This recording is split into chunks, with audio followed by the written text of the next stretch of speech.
Tick, tick, tick. Each second felt heavier, amplifying the thumping in my chest. The game was on, and I was charging down the field, the ball firmly in my possession. My teammates were facing off against the opponents. No one was open. It was up to me now. I had to take the shot.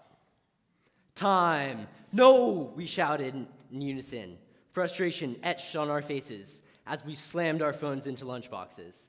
We just lost our longest winning streak in Brawl Stars, a popular video game. Let me give you some context. Every lunch period at school, my friends and I find a shaded spot to gather and play video games. Sure, it gets intense, but it's just our way of passing the time. I mean, what else are you supposed to do at lunch?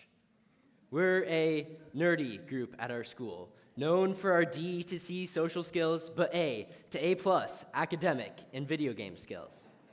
We're content with who we are, arguing our Harry Potter theories and engaging in those games, but at one point, I think we've all envied the popular crowd. That group that everyone seems to notice, makes friends easily, acts confident, and just seems to have everything figured out. I mean, who doesn't want to be well-liked? But here's the thing. If some people are at the top, that means others aren't, and often you don't realize where you stand until someone points it out to you. For me, it was that same phrase over and over. You're a nerd. And I always try to go against it, as owning up to it isn't exactly easy. Why? Because, let's be honest, being nerdy isn't exactly considered cool.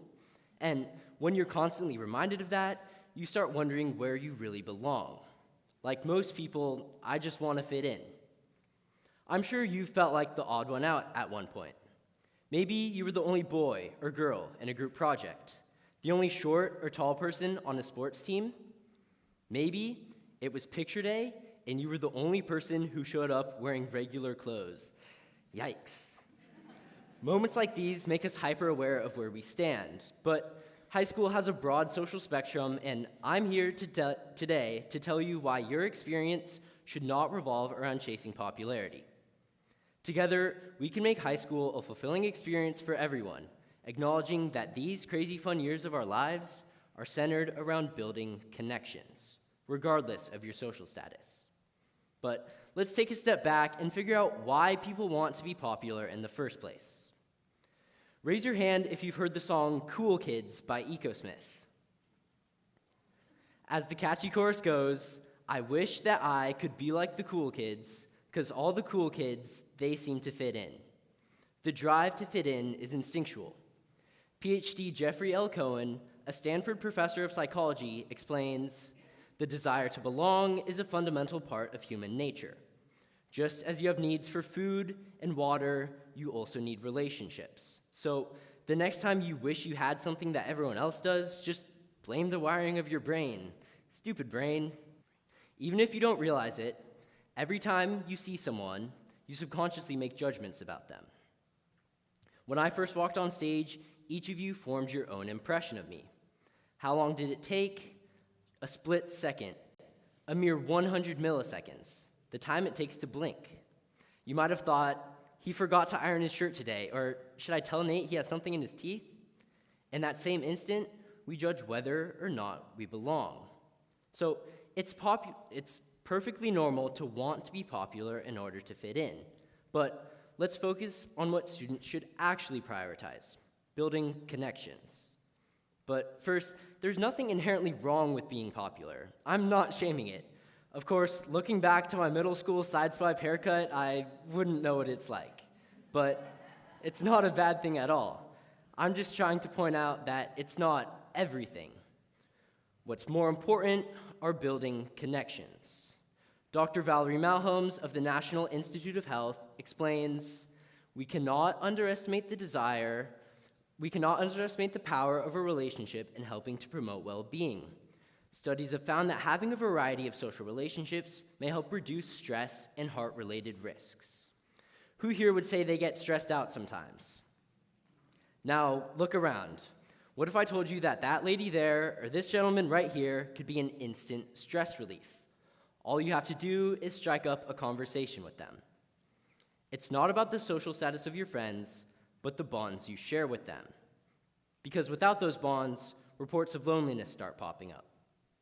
I want you to think about the word epidemic.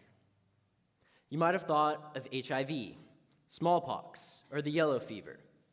What you didn't think about was the loneliness epidemic. Across the globe, there's an uptrend of loneliness and social isolation, especially in adolescents. I know it's a heavy topic, but that's why it's so important to address. You do not need to be popular in order to be happy. What truly matters are building connections. From the Canadian Mental Health Association highlighted those connections, explaining that they lead to improved self-esteem, empathy, emotion regulation, and immune systems. Neglecting the need to connect puts your health at risk. That's why my mom and dad set me up with so many playdates. Despite my moments of envy for the popular crowd, I wouldn't trade the presence of my friends, the nerds, for anything. We may seem weird. Okay, I'll admit, we are weird, but we have a blast and support each other. When someone knocks one of us down, the rest of us pick him up even higher. And while hanging with us doesn't include the drama and gossip that some people thrive on, we still have a good time. So what's not to like? High school is not about chasing popularity. Together, we figured out why so many people want to be popular. They're wired to fit in. And we explored what truly matters, building connections, no matter who they're with. Remember, everyone has their place. It doesn't matter who you are or who you're friends with, as long as you're happy and you feel that you belong. Two aspects that will greatly boost your overall health. So the next time someone comes up to me and calls me a nerd, I'm going to look them in the eye and say, "You're darn right, I'm a nerd." Thank you.